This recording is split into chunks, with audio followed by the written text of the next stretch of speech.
My mom handed me a glass of red wine with a strange smile, a tea my engagement party. IT smelled off. I swapped IT with my sister. 30 minutes later she collapsed and, I'm Cassandra Sullivan, Cassie to everyone except my mother, Elizabeth. I was 28 when my perfect engagement party turned into a nightmare. That evening, standing in my cream silk dress beside my fiancé Nathan, I noticed Mom approaching with 2 wine glasses. She handed me the red one with a smile that didn't reach her eyes. Something seemed off. The wine smelled strange, almost medicinal. In a split-second decision that would change everything, I swapped glasses with my sister Allie when she wasn't looking. Before continuing my story, where are you watching from today? Hit that like button and subscribe if you've ever had that gut feeling that something just wasn't right. Trust me, you'll want to hear what happened next. To understand why I'd be suspicious of a glass of wine from my own mother, you need to know our history. I grew up in a picturesque colonial home in Portland, the kind that looks perfect in family Christmas cards. But behind that pristine facade was a household ruled by my mother's impossible standards. Elizabeth Sullivan was the quintessential perfectionist. Every detail of our lives was meticulously controlled, from the clothes we wore to the friends we made. My father Harold, a successful accountant, retreated into his work rather than challenge her iron rule. He was physically present but emotionally absent, a spectator to my mother's controlling behavior. Cassandra, sit up straight. No one wants a slouching daughter, she'd say at dinner parties. Cassandra, that outfit makes you look heavy. Go change. Cassandra, B+ isn't good enough for college applications. Her criticism was constant, delivered with a smile that fooled everyone but me. My sister, Allison Allie, was 3 years younger and somehow exempt from Mom's exacting standards. Where I received criticism, Allie received praise. My straight A's were expected, her BS were celebrated. My piano recitals were critiqued, her soccer games were events where Mom cheered enthusiastically from the sidelines. Why can't you be more like your sister? Became a recurring theme. Allie knows how to present herself. Allie understands what's appropriate. It wasn't Allie's fault. She was just as trapped in Mom's dysfunctional dynamics as I was, just on the opposite end of the spectrum. By 16, I developed anxiety that manifested in perfectionism that rivaled my mother's. I straightened my naturally curly hair because Mom said it looked unprofessional. I abandoned my passion for photography because it wasn't a serious career path. I dated boys Mom approved of, usually sons of her country club friends, despite feeling nothing for them. College was my escape. I applied to journalism programs across the country, landing at Northwestern, far enough from Portland that surprise visits weren't possible. Those 4 years were transformative. I made real friends like Madison and Heather who liked me for me. I let my curls grow back. I pursued photography alongside my journalism major. I discovered who Cassie Sullivan was without Elizabeth Sullivan's running commentary. After graduation, I landed a job at a digital media company in Chicago. I was writing articles about things that mattered, taking photos that told stories, and building a life that felt authentically mine. At 26, I met Nathan Thompson at a coffee shop near my office. He spilled coffee on my laptop, insisted on buying me a new one, and somehow turned a disaster into our first date. Nathan was everything I never knew I needed: steady, kind, creative in his work as an architect, and completely unthreatened by my success. After 2 years together, he proposed on the Chicago waterfront with a vintage emerald ring that showed how well he knew me. When I called my parents with the news, Dad offered genuine congratulations. Mom's response was tellingly lukewarm. An emerald? How unconventional. I suppose diamonds are rather common these days. Despite Nathan's successful career at a prestigious architecture firm, despite his loving family and our obvious happiness, Mom found ways to express her disapproval. An architect? I suppose that's stable enough. Thompson? Is that English or Scottish? Chicago is so far from family, Cassandra. Planning the wedding meant navigating the minefield of family dynamics I'd escaped years ago. Nathan encouraged me to consider eloping, sensing my stress, but some part of me still wanted my family's blessing. So when Mom insisted on hosting our engagement party, I reluctantly agreed. Nothing elaborate, I told her on the phone. Just close friends and family. Of course, Cassandra, she replied in that tone I knew too well. I understand completely. Within weeks, she'd booked Portland's most exclusive venue, created an elaborate guest list, and begun micromanaging every detail from 3 states away. Nathan watched with growing concern as each phone call left me more anxious. Even Allie, now married to her college sweetheart James and living in Seattle, texted warnings. Mom's gone full momzilla over your party. Brace yourself. I should have listened to them all. I should have trusted my instincts. But some childish part of me still wanted to believe that this time would be different, that my engagement might finally be the thing that earned my mother's unconditional approval. How wrong I was. The Westbrook Hotel's grand ballroom was Elizabeth Sullivan's idea of nothing elaborate crystal chandeliers, floor-to-ceiling windows overlooking Portland's skyline, and floral arrangements that must have cost more than my monthly rent. When Nathan and I arrived for our supposedly intimate gathering, at least 70 people were already mingling. Your mother's outdone herself, Nathan whispered, squeezing my hand supportively. He looked handsome in his navy suit, his dark hair freshly cut, brown eyes concerned behind his glasses. We can leave any time you want. Just say the word. I smoothed down my cream silk dress, one I'd chosen myself despite Mom's hints about a more flattering option she'd found. It'll be fine, I said, trying to convince myself. Just a few hours, then it's over. Madison and Heather had flown in from Chicago, and seeing their familiar faces among the crowd of my mother's country club friends was a relief. They hugged me fiercely, forming a protective barrier as we caught up. That woman at 3 hasn't stopped staring at you since we arrived, Madison murmured. Let me guess, your mom? I nodded, watching Elizabeth make her way toward us. At 58, she remained striking, tall and slender with perfectly highlighted hair and the kind of polished appearance that came from decades of careful maintenance. Cassandra, there you are. You're nearly 30 minutes late. She air-kissed my cheeks, her perfume expensively subtle.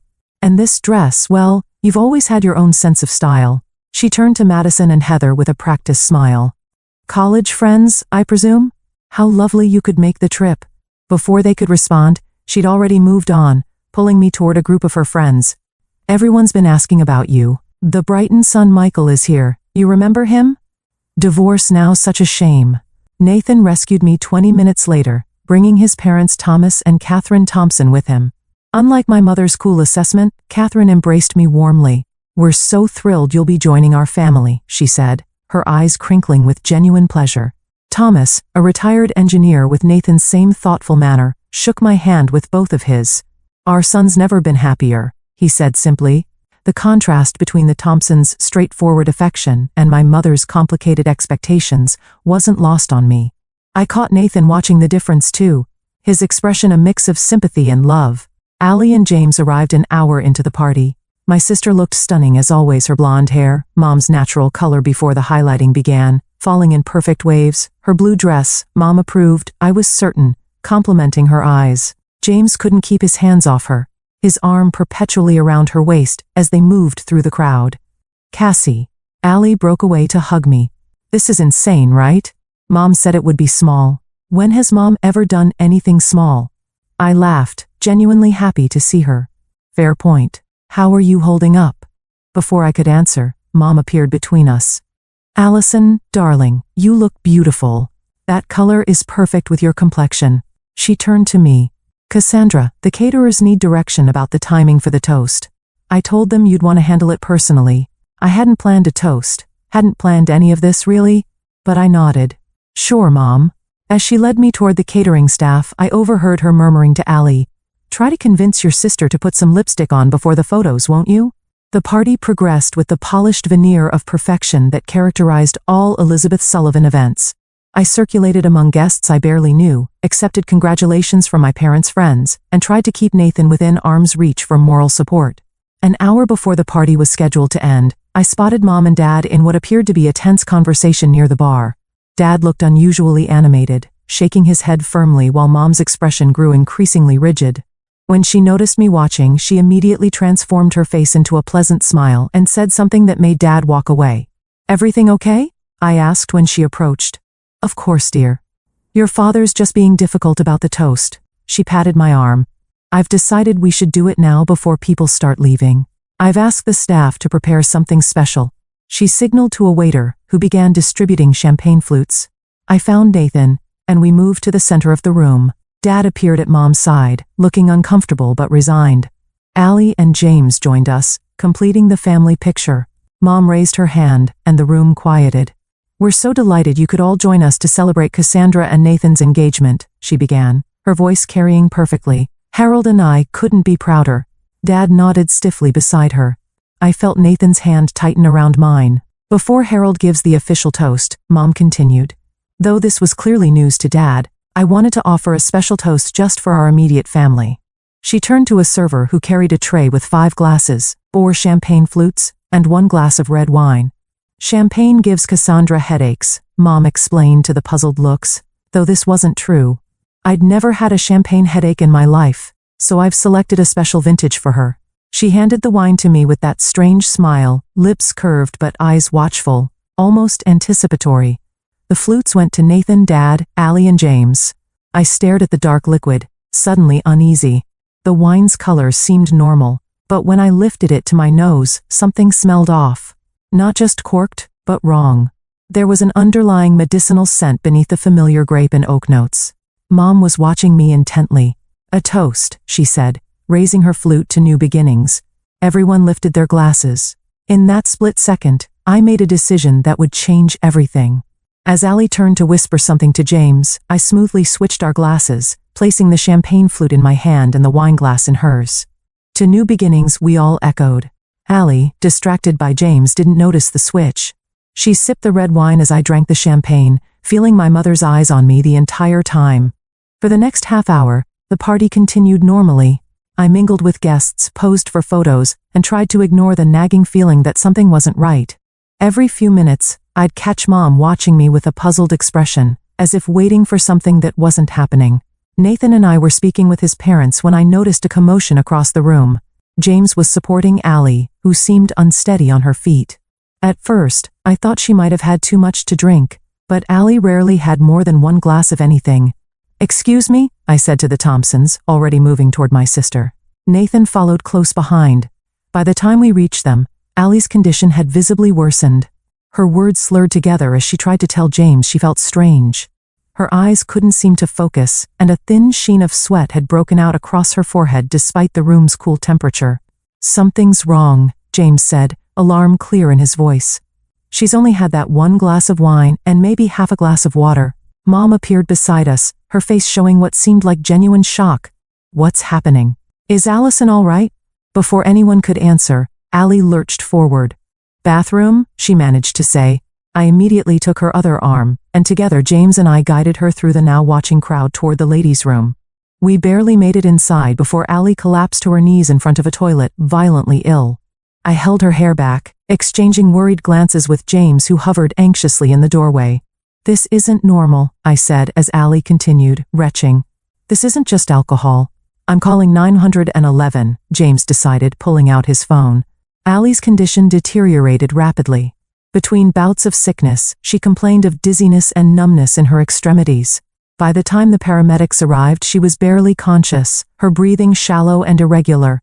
The elegant engagement party dissolved into chaos. Guests were ushered out as the medical team worked on Allie. They asked rapid-fire questions. What had she consumed?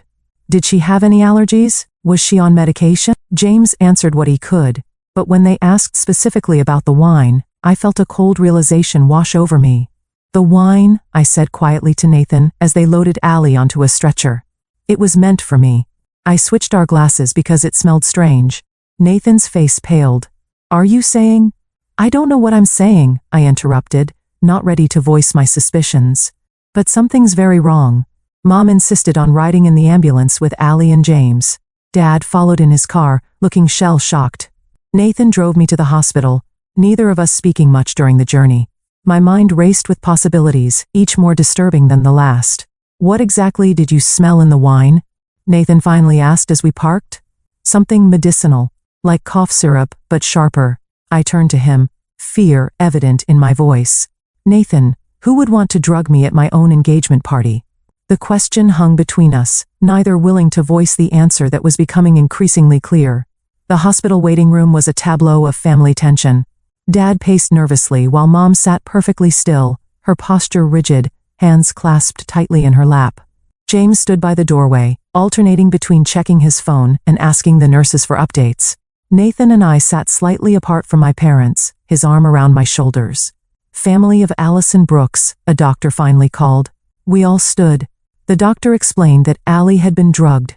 Tests showed a significant amount of sedatives in her system along with another substance they were still identifying.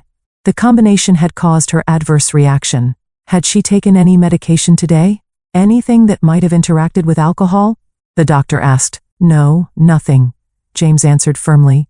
Allie doesn't even take aspirin unless she absolutely has to. Then I'm afraid we're looking at a potential case of intentional drugging, the doctor said gravely. We've already notified the police. Mom let out a small gasp. Dad placed his hand on her shoulder, his expression unreadable. 2 police officers arrived shortly after, taking preliminary statements from everyone. I sat with Nathan, watching the family drama unfold with a growing sense of dread. The pieces were coming together in a pattern I didn't want to acknowledge. I need to tell them, I whispered to Nathan after the officers had spoken with my parents about switching the glasses. Nathan nodded gravely. I think you do. When the officers approached us, I took a deep breath and told them everything. The strange wine, the odd smell, my split-second decision to swap glasses with Allie. I watched their expressions shift from routine questioning to serious concern. And why did you feel the need to swap glasses, Ms. Sullivan? The female officer asked. I hesitated, aware of my parents within earshot. Instinct, I guess. Something felt wrong. Did you have any reason to believe someone might want to harm you? Again, I paused. Not specifically, no. Nathan squeezed my hand. Tell them your concerns, Cassie. The officers looked at me expectantly. I lowered my voice. The wine came directly from my mother. She specifically brought it for me, saying I get headaches from champagne, which isn't true. And she'd been acting strangely all night. The male officer glanced over at my mother, who was now speaking intently with Dad. We'll need to investigate this further. Would you be willing to provide a formal statement? I nodded, feeling like I was crossing a line I could never retreat back over. While the police spoke with hospital staff, I pulled Dad aside to a quiet corner of the waiting room. Dad, I need to know the truth. What's been going on with Mom? His face seemed to age years in seconds. He ran a hand through his thinning hair. Cassie, your mother hasn't been herself lately. She's been fixated on your engagement in ways that aren't healthy. What does that mean? She's been saying things about Nathan not being right for you, about how you're making a mistake. He looked away. I thought it was just her being controlling as usual. I never imagined he couldn't finish the sentence. Has she seen anyone? A therapist. Dad laughed bitterly. You know your mother? Therapy is for other people who can't handle their problems. I've suggested it for years. Our conversation was interrupted when James called out that Allie was awake and asking for family. As we all moved toward her room, a police officer stopped Mom. Mrs. Sullivan, we'd like to ask you a few more questions. Mom's face remained composed, but I caught the flicker of panic in her eyes. Of course, officer. Though I don't see how I can help. This is all just a terrible misunderstanding. While she spoke with police, the rest of us entered Allie's room. My sister looked frighteningly pale against the white hospital sheets and 4 dripping fluids into her arm. James immediately went to her side, taking her hand. What happened? Allie asked weakly. I exchanged glances with Dad, unsure how much to say. Before either of us could respond, a nurse entered with a police officer. We need to check Mrs. Sullivan's personal belongings, the officer explained. Standard procedure in cases like this. Mom's purse sat on a chair where she'd left it before being taken for questioning. The officer put on gloves and carefully opened it, cataloging the contents. Among the expected items, wallet, phone, makeup, was a small leather-bound book. What's that? I asked. Appears to be a diary, the officer said, bagging it as potential evidence. A diary? I'd never known my mother to keep one. The discovery felt ominous, like finding a snake hidden in a flower arrangement. As the officer left with the bagged items, I turned back to Allie, who was watching me with confused eyes. Cassie, did you switch our drinks? She asked quietly. The directness of her questions stunned me into silence. In that moment, I realized there was no going back. The truth was emerging whether I was ready or not. The hospital waiting room became our family's temporary headquarters as we waited for updates on Allie's condition and the police investigation. Nathan's parents had arrived, providing a steady, calm presence that contrasted sharply with the Sullivan family chaos. Thomas Thompson brought coffee for everyone, his kindness highlighting how rare such simple gestures were in my family. Catherine sat beside me, occasionally patting my hand without demanding explanations or offering unwanted advice. The doctor confirmed it was a mix of sedatives and something they're still identifying, James announced, returning from speaking with medical staff. They're keeping her overnight for observation, but she should recover fully. Relief washed over us, followed quickly by the grim reality of why we were there. 2 detectives had replaced the uniformed officers, and they were now interviewing each of us separately in a small consultation room. When it was my turn, I repeated my story. The strange whine, the impulsive switch, the growing suspicion that my mother had intended to drug me. "Can you think of any reason your mother would want to incapacitate you, Miss Sullivan?" the female detective asked. "She's always been controlling," I replied, "but this is beyond anything I could have imagined." "We found this in your mother's purse," the male detective said, sliding a photocopy across the table. It was a page from Mom's diary, dated just 3 days earlier. Cassandra continues with this ridiculous engagement. Nathan is completely wrong for her, too soft, too accommodating of her independence.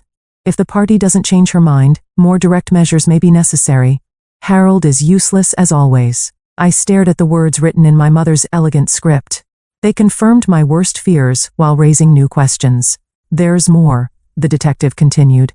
"Earlier entries suggest your mother has been planning to disrupt your engagement for months. Some entries mention specific drugs she researched online." The room seemed to tilt slightly. "Has she been arrested?" "Not yet. We're building our case. Your sister's toxicology report will be crucial evidence." When I returned to the waiting room, Nathan immediately wrapped his arm around me. "What did they say?" I showed him the diary photocopy. His face darkened as he read it. "Cassie, this is serious. Your mother needs help. Professional help." "I know," I whispered. "I just can't believe she'd go this far." Dad was interviewed next. When he returned, his face was ashen. He sank into a chair across from me, looking suddenly old and defeated. "Did you know?" I asked him directly. "About what Mom was planning?" "No," he said, his voice cracking. "But I knew she wasn't well.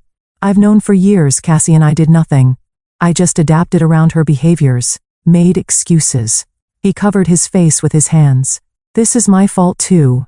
Mr. Sullivan," Nathan said carefully, "Elizabeth needs psychiatric help.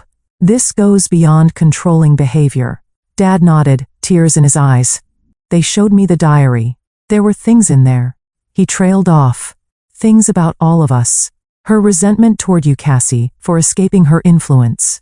Her fixation on Allie as the good daughter. Her contempt for me." He looked up at me. "I'm so sorry. I failed you girls." The police had taken Mom to the station for formal questioning. James had returned to Allie's room, leaving Nathan, my father, and me to process what was happening. "I need to see Allie," I said finally. Dad nodded. "She's asked for you." When I entered Allie's room, James tactfully stepped out to give us privacy. My sister looked better. Some color had returned to her cheeks, though she still appeared exhausted. "Is it true?" she asked immediately. "Did Mom try to drug you and I got it instead?" I sat beside her bed, taking her hand. "It looks that way. The police found her diary. She's been planning to sabotage my engagement." Allie's eyes filled with tears. "Why? Why would she do that?" "She's not well, Allie. I think she hasn't been for a long time, but I never saw it," Allie whispered. "She was always so normal with me, so loving." I squeezed her hand. "That's because you were the good daughter who did everything she wanted. I was the one who fought back, who left." "I didn't know it was that bad for you," Allie admitted. "I thought you were just being dramatic when you complained about her." The hurt of that statement, of years being dismissed as dramatic when I was actually being abused, hit hard. But this wasn't the time for that conversation. It doesn't matter now. What matters is that you're okay and that Mom gets help. Allie looked at me with new understanding. "You saved me, you know," the doctor said with my lower body weight. "If I'd had the full dose she intended for you, it could have been much worse." I hadn't considered that, how my split-second decision might have actually prevented an even greater tragedy. The thought was sobering. We sat in silence for a moment, 2 sisters recalibrating their shared history in light of new revelations. "What happens now?" Allie finally asked. "I don't know," I answered honestly, "but things can't go back to the way they were." As if on cue, there was a commotion in the hallway. Raised voices, one of them unmistakably our mother's, echoed through the door. "I demand to see my daughter." Mom was saying, "This is ridiculous. I've done nothing wrong." The door burst open, and there she was, Elizabeth Sullivan, perfectly put together despite the circumstances, her face a mask of righteous indignation that faltered only slightly when she saw Allie and me together. It was time for the confrontation I'd been avoiding my entire life. "Allison, Darling, are you all right? Mom rushed to Allie's bedside, completely ignoring me. This whole situation is a terrible misunderstanding. Allie shifted away from her touch, a subtle movement that didn't go unnoticed. Mom's eyes narrowed slightly before her expression smoothed back into concern. Mom, I said firmly, standing my ground. We need to talk about what happened. There's nothing to discuss, Cassandra. Clearly someone at the catering company made a dreadful mistake. Her voice was perfectly controlled, reasonable. It was the voice she'd used my entire life to make me doubt my own perceptions. The police found your diary, I said quietly. The change was instantaneous. Mom's carefully composed face froze, a flicker of panic crossing her features before she recovered. That's private property. They had no right. They had every right, James said from the doorway where he'd been listening. Your daughter was poisoned. Poisoned? Mom laughed, the sound brittle. That's absurdly dramatic. It was a mild sedative, nothing dangerous. The admission hung in the air. We all stared at her, the pretense of innocence shattered by her own words. So, you did put something in the wine, Allie said, her voice small and hurt. You just admitted it. Mom seemed to realize her mistake. She backtracked quickly. I meant, hypothetically. If anything was in the wine, which I'm not saying there was. Stop lying, I interrupted, years of pent-up frustration breaking through. Stop manipulating. Stop gaslighting us all. Just stop, Mom. How dare you speak to me that way? She hissed, her mask slipping further. After everything I've done for you, what exactly have you done for me? I asked. Criticized me? Controlled me? Made me feel like I was never good enough. I pushed you to be your best, she countered. If it weren't for me, you'd have settled for mediocrity. If it weren't for you, I might have actually believed in myself, I shot back. Nathan was the first person who made me feel worthy of love without conditions, and you couldn't stand it. Mom's face contorted with anger. Nathan is wrong for you. He's weak. He lets you make your own decisions, encourages your ridiculous independence. He's destroying everything I've built. Everything you built? I echoed incredulously. You mean the prison of expectations you trapped me in? The constant criticism? The impossible standards? I was making you strong. You were breaking me down. And when you couldn't control me anymore, you tried to drug me at my own engagement party. Mom's composure cracked completely. It was just supposed to make you sick enough to go home early.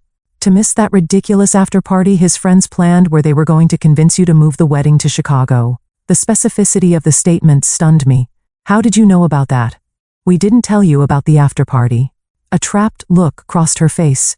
I have my ways of knowing things. You read my texts, I realized. When I went to the bathroom, you checked my phone. She didn't deny it.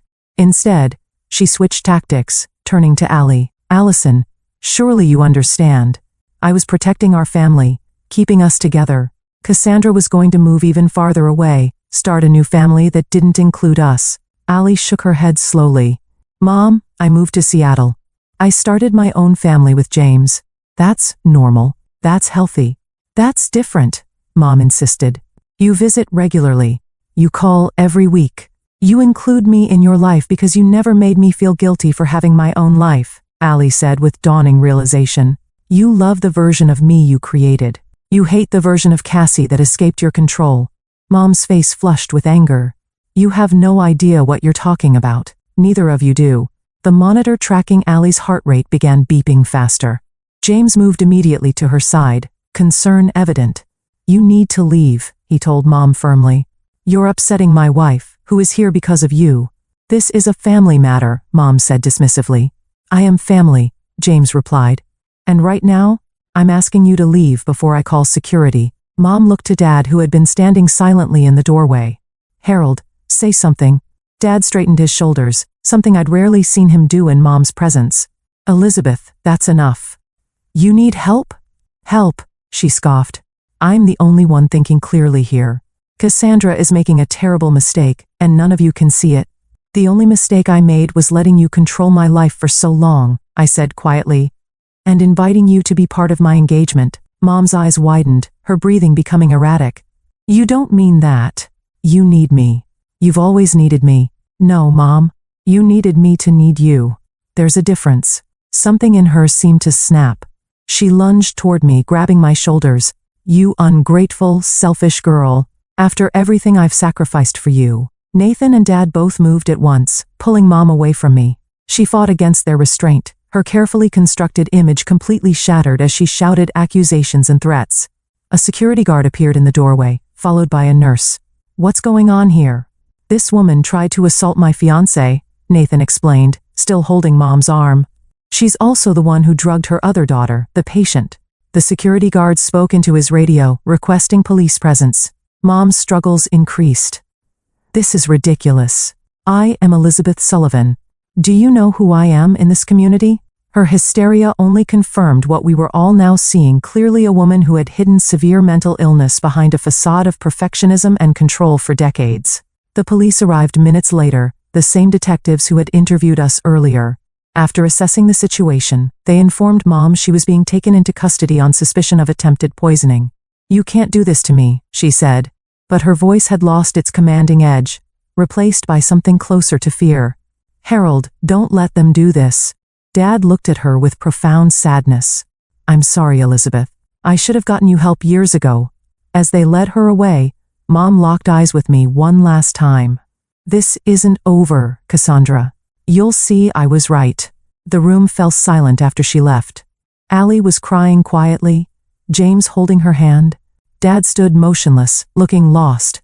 Nathan's arm around my waist was the only thing keeping me upright.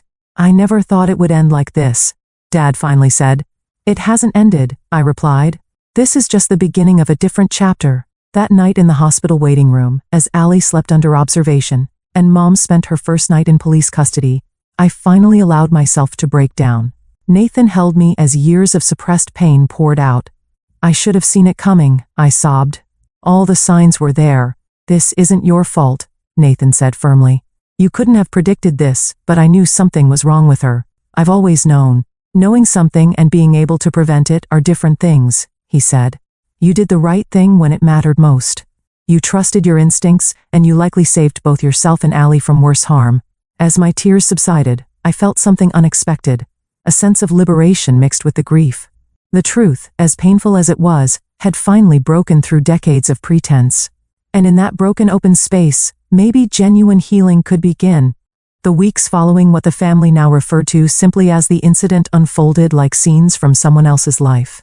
Mom underwent psychiatric evaluation while in custody, resulting in a diagnosis that explains so much: narcissistic personality disorder with paranoid features exacerbated by untreated anxiety. The district attorney charged her with attempted poisoning and assault. Her lawyer immediately began building a case around diminished mental capacity, while our family grappled with what justice would look like in this situation. "The DA wants to know if you'll testify," Dad told me over coffee in a neutral downtown location. He'd lost weight, the strain of recent events evident in the new lines on his face. "They say your testimony would strengthen their case considerably." "And if I don't?" I asked. He sighed heavily. "The charges might be reduced. Elizabeth could potentially serve minimal time, possibly just probation with mandatory psychiatric treatment." The decision weighed on me. Part of me wanted accountability, consequences for years of emotional abuse culminating in that final dangerous act. Another part recognized my mother was ill, had likely been ill for most of my life. "What would you do?" I asked Dad.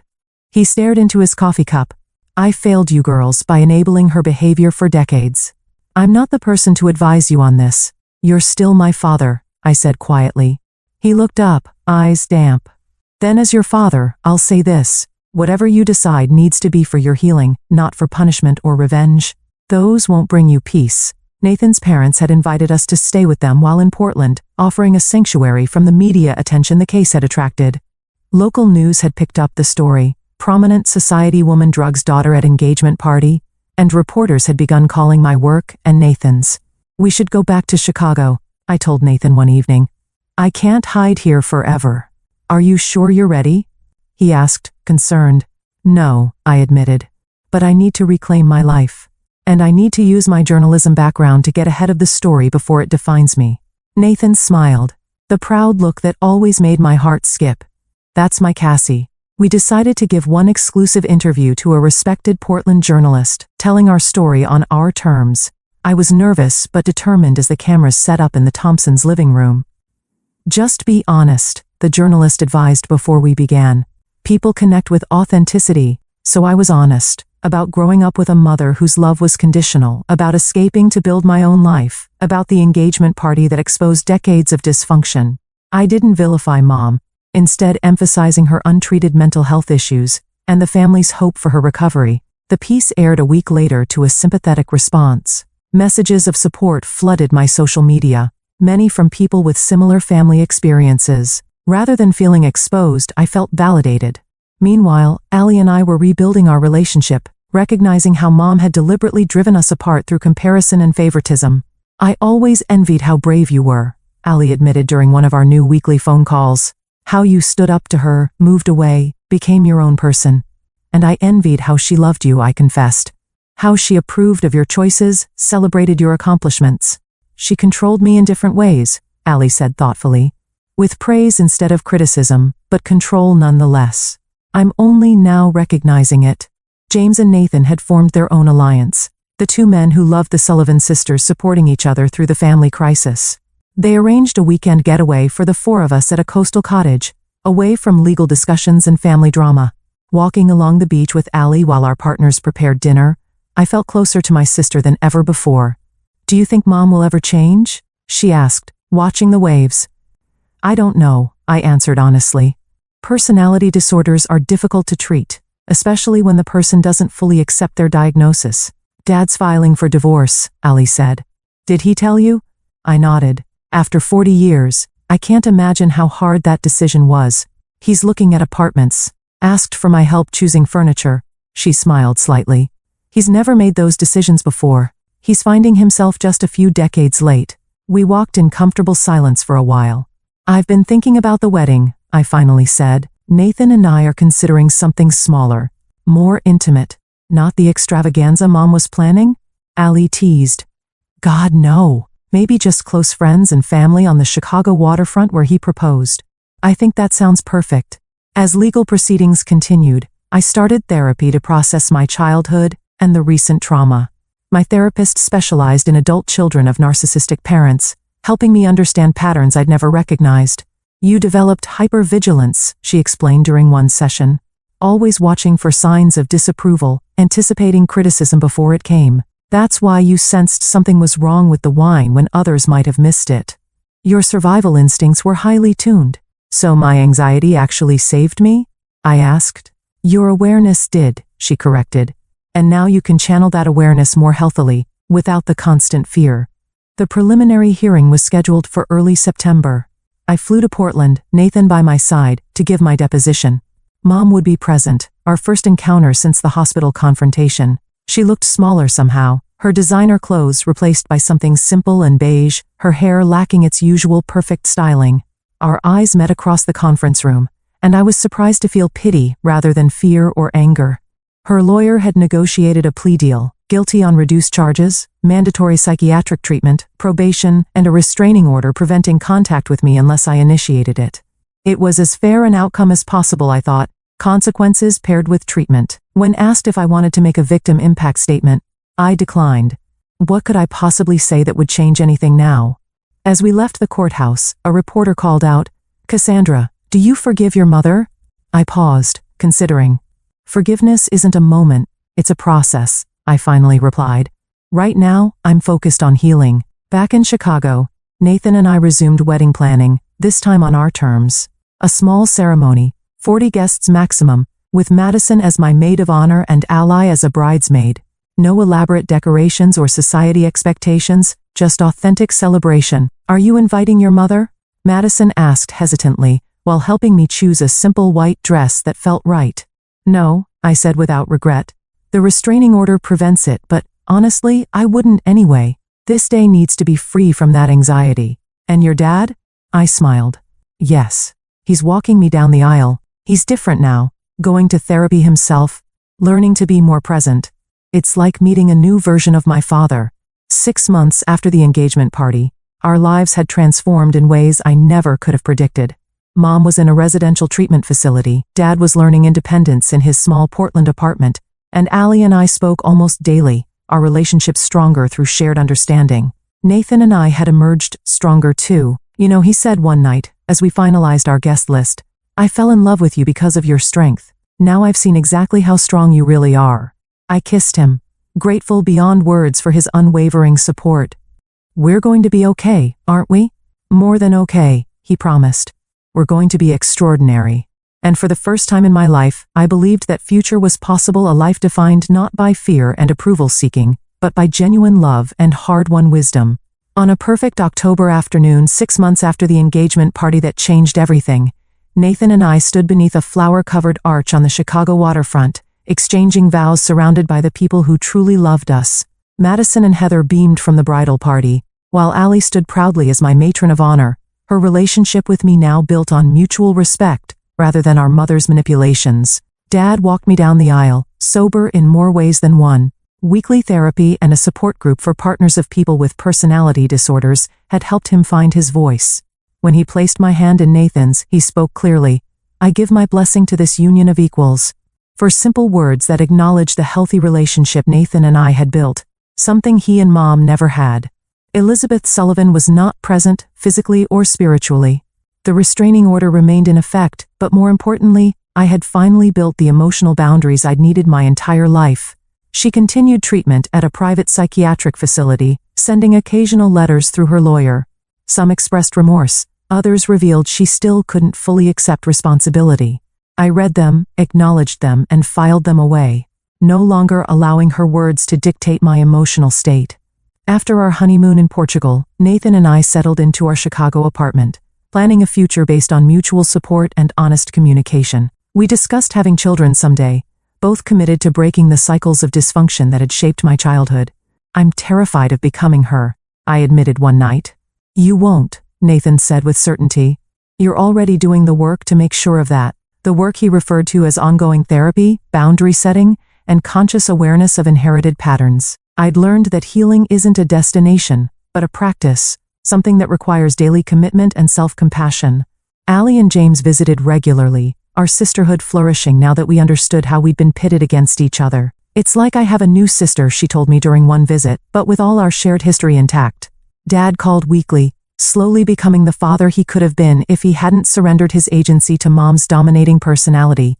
He joined a hiking club, was learning to cook, and had even begun dating, tentatively, awkwardly, but with genuine enthusiasm for this new chapter. As for me, I found my voice professionally as well as personally. The article I wrote about family trauma and recovery was published in a major magazine, launching a series on mental health that resonated with thousands of readers. Messages arrived daily from people who saw their own family dynamics reflected in my story. "You've turned pain into purpose," my therapist observed during one of our now monthly sessions. "I had to," I replied. "Otherwise, what was it all for?" The lesson I carried forward wasn't what I'd expected. It wasn't about villains and victims or even forgiveness in the traditional sense. It was about understanding that sometimes the people who hurt us the most are themselves deeply wounded. Mom's behavior, while inexcusable, stemmed from untreated mental illness and likely generational trauma she never addressed. This understanding didn't erase the harm or obligation me to maintain unhealthy relationships. Instead, it freed me from the cycle of anger and hurt that had defined so much of my life. I could acknowledge her humanity while protecting my well-being. I could wish her healing without sacrificing my own. The deepest lesson, though, was about trusting myself. If I hadn't listened to that instinct about the wine, that quiet voice warning something was wrong, the outcome could have been devastating. My mother had spent decades training me to doubt my perceptions, to prioritize her reality over my own. In that crucial moment, I chose to trust myself instead. Now I make that choice daily. I listen to my intuition. I honor my boundaries. I surround myself with people who see me clearly and love me completely. Sometimes family is who you choose, not who you're born to. Sometimes the hardest boundaries to set are the ones that hurt initially but heal ultimately. Sometimes the bravest thing you can do is acknowledge that a relationship is toxic even when, especially when, it's with someone who should have loved you unconditionally. I don't know if Mom and I will ever have a healthy relationship. That depends on her journey as much as mine. What I do know is that I'm no longer waiting for her approval or living in fear of her criticism. My worth isn't determined by her perception. My happiness isn't contingent on her acceptance. That, perhaps, is the most profound freedom of all. Have you ever had to make a difficult decision to protect yourself from someone who is supposed to care for you? Has your intuition ever saved you from a dangerous situation? I'd love to hear your stories in the comments below. Remember, sharing our experiences helps others feel less alone in their struggles. And if my story resonated with you, please like, subscribe, and share it with someone who might need to hear that it's okay to trust their instincts and set boundaries, even with family. Thank you for listening, and remember, your story matters, your feelings are valid, and you deserve relationships that bring peace, not pain.